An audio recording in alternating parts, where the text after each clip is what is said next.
Our next story is about something that affects over 1.8 billion people every month. In fact, it is affecting over 300 million people today, or on any given day for that matter. 1.8 billion people across the world menstruate.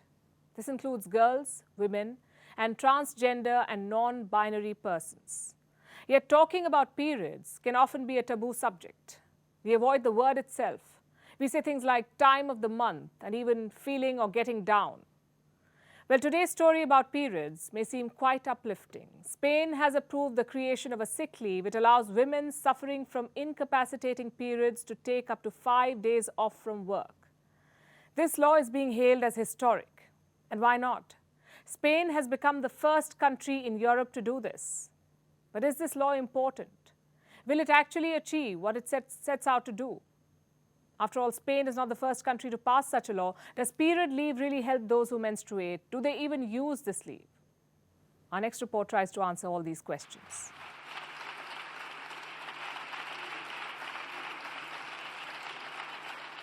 The Spanish Parliament has finally approved the creation of period leave.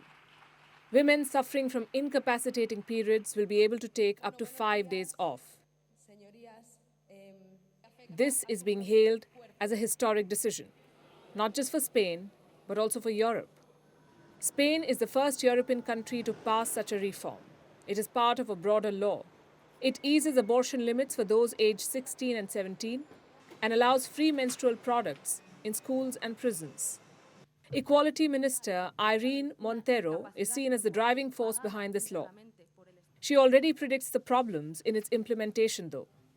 Montero says there will be resistance to its application, just as there has been resistance to the application of all feminist laws. This law was supported by the left-wing coalition, opposed by conservative and right-wing parties. The law has been a long time in the making. The ruling party was divided too. It feared that the law could backfire and stigmatize women in the workplace. Many say it would discourage employers from hiring women. Women are already asked questions that men are not, like will they quit their job to become a mother, and how long they'll take to return to work after giving birth. Will period leave also invite a trail of uncomfortable questions? We hope not.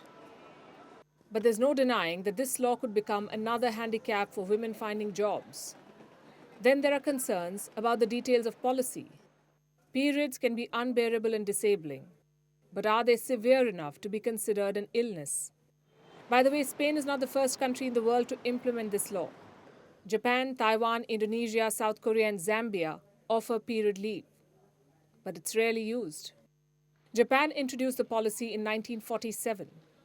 In 1965, around 26% women availed of it. But by 2017, the figure dropped to less than 10%. In South Korea, in 2013, about 24% of women used the leave. By 2017, it was less than 20%. Why is this happening? From gender pay gaps to low shares of female managers, women already face an uphill battle in the workplace. Taking a period leave can be seen as not being as good as men, or not taking work seriously enough. Cultural factors also play a role here. Sanitary napkins and tampons are still given covered in brown or black bags. In such a situation, are women even comfortable talking to their peers about periods, let alone talking to their bosses? On the other hand, laws like these are being seen as a start to combat stereotypes surrounding periods. Menstrual-related symptoms vary from person to person, but most people experience a range of side effects. This includes cramps, muscle aches, migraines, and fatigue, even diarrhea or constipation. Women suffering from reproductive or ovarian disorders have it worse. Doctors say that sometimes period pain can hurt as much as a heart attack. The reality is, most women try to push through and go to work anyway. They're expected to pull themselves up by the bootstraps. The law in Spain may or may not help, but it has definitely triggered more conversation around the topic.